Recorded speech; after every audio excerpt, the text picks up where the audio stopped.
समृद्धि लौट आए। पहले तुम सुतपा और प्रश्नी के रूप में आए थे, तब भी मैंने पुत्र के रूप में तुम्हारे यहाँ जन्म धारण किया था और मैं प्रश्नी गर्भ के नाम से विख्यात हुआ। तदुपरांत आप अदिति और कश्यप के रूप में आए और मैंने बटु वामन के रूप में जन्म धारण किया और उपेंद्र के नाम से भी प्रसिद्ध हुआ। अब की बार तुम देवकी और वसुदेव के रूप में आए हो। मैंने इसलिए चतुर्भुज रूप दिखाया है कि तुम्हें पिछले जन्मों की स्मृति हो जाए, क्योंकि मेरे चतुर्भुज को देखकर भी आपको पिछले जन्मों की स्मृति लौटा लाना या पिछले जन्मों की स्मृति में ले आना मेरा एक लक्ष्य था। कोई व्यक्ति मुझे यूं पहचान नहीं सकता था अगर मैं शिशु के रूप में आ जाता। अगर आप दोनों के सामने भी मैं बालक के रूप में आ जाता, क्या आप पहचान पाते मैं भगवान हूं? क्योंकि नेत्रों से तो भगवान को पहचाना नहीं जा सकता।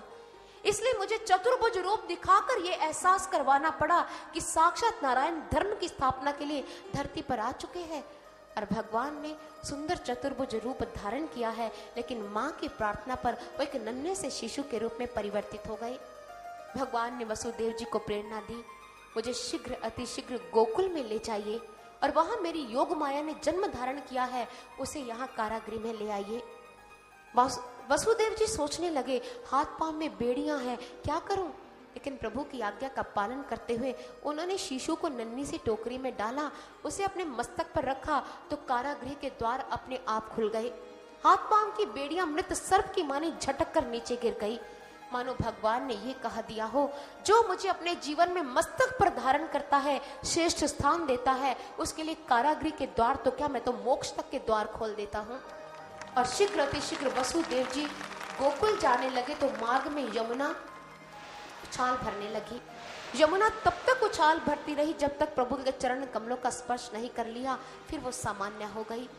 और शीघ्र अतिशीघ्र भगवान को गोकुल में ले जाया गया, जहां पर यशोदा जी ने एक कन्या को जन्म दिया हुआ था। गोकुलवासी यूं तो 12 बजे तक जागते रहे, लेकिन प्रभु की ऐसी माया थी कि उसके बाद सभी सो गए। वसुदेव जी ने अपने पुत्र को वहां रखा और योग माया को लिया और वापिस कारागृह में आ गए। जब कारागृह में आए, हाथ पांव में बेड़ियां फिर पड़ गई और द्वार पर बड़े बड़े ताले लग गए। कंस को जब यह पता चला कि देवकी ने फिर एक संतान को जन्म दिया है, तो कंस द्रुत गति से कारागृह में आया, उस संतान को लिया और जैसे ही पत्थर पर पटकने लगा वो आकाश मार्ग में चली गई। उसने अष्टभुजा कराल काली का रूप धारण कर लिया। उसने कहा कि मूर्ख कंस, व्यर्थ में निर्दोष बालकों की हत्या मत कर, तुम्हारा काल तो जन्म ले चुका है और किसी और के घर में पालित पोषित हो रहा है। कंसराज सोचने लगे, किसी और के घर में, तो फिर मैंने देवकी की संतानों की हत्या क्यों की? कंस पश्चाताप की भावना से पूरित हो उन दोनों से क्षमा मांगने लगे। वसुदेव और देवकी ने उसे क्षमा दान दिया, लेकिन कंस के मंत्रियों ने उसे फिर से उत्तेजित किया कि महाराज, आपके प्राण संकट में हैं, इन दिनों में जितने बच्चे पैदा हुए हैं उनको मारने की आज्ञा दी जाए। और कंस फिर से वैसी भावना से पूरित हो गया। संगति एक इंसान को अच्छा भी बना सकती है, बुरा भी। बुरी संगति इंसान को बुरा बना देती है, अच्छी संगति इंसान को अच्छा। और ये दुष्ट मंत्रियों का प्रभाव था कि कंस फिर अत्याचार करने लगा। और उधर गोकुल में क्या हो रहा है? गोकुल प्रकट भय हरि आए, अमर उद्धारण असुर संहारण, अंतर्यामी त्रिभुवन राय। माथे धर वसुदेव जी लाए, नंद महर घर गए पहुंचाए। जागी महर पुत्र मुख देखियो, हर्षवंत वह नंद बुलाए।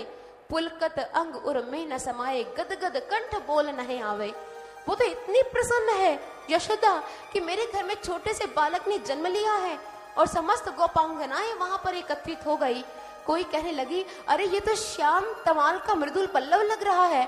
कोई कहने लगा, नहीं ये तो लक्ष्मी जी की झलक लग रही है। कोई कहने लगा, अरे ये तो भक्तों का विमोचन लग रहा है। किमिदम ये कौन है, किमिदम ये कौन है, पहचान ही नहीं आ रही है। और जब नंद बाबा को ये सूचना मिली तो नंद बाबा बड़े प्रसन्न हैं। सारे गांव वाले उनको बधाई देने के लिए आ रहे हैं और बाबा तो मस्तक पर दुर्वा धारण कर बैठे हैं, मुंह मांगा दान दे रहे हैं। ब्राह्मण जितनी गोय मांगते हैं नंद बाबा ने उतनी गोय उन्हें दे दी। और नंद बाबा ने जब ये देखा इतनी गोपांगनाएं सुंदर वस्त्रों से सुसज्जित हो, अपने हाथ में आरती का थाल लिए यहाँ नंद बाबा के आंगन में पहुंच रही है, तो नंद बाबा इस दृश्य को देखते रह गए।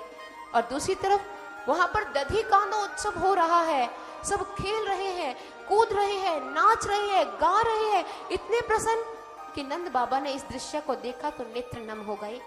कहने लगे, कैसे बालक ने जन्म लिया है कि पतझड़ जैसे जीवन में बसंत की बहार आ गई है। अब मेरे घर में भी कोई किलकारी गूंजेगी, मेरे घर की दीवारों को छूकर कोई चलना सीखेगा। मैं तो माला माल हो गया। अभी चिंतन सिंधु में बाबा डूब ही रहे थे कि गोपांगनाओं के गायन ने उनका ध्यान अपनी ओर आकर्षित कर लिया और वो सब गाती हुई आ रही थी। और क्या गा रही थी, आइए हम भी श्रवण करें।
यशोदा जी का कंगना, अरे हाँ ले वो यशोदा जी का कंगना, ले वो यशोदा जी का कंगना, बधावा लेके आए कृष्ण जन्म भयो, बधावा लेके आए कृष्ण जन्म भयो, बधावा लेके आए।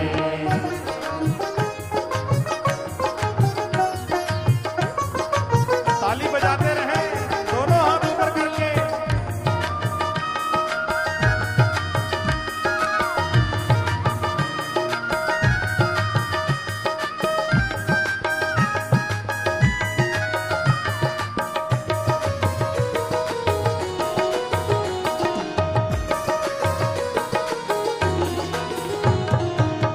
नाले बिंदिया, नाले बिछिया, नाले बिंदिया, नाले बिछिया, नाले बिंदिया, नाले बिछिया, नाले बिंदिया, नाले बिछिया, ले वो यशोदा जी का छल्ला, ले वो यशोदा जी का छल्ला, अरे हाँ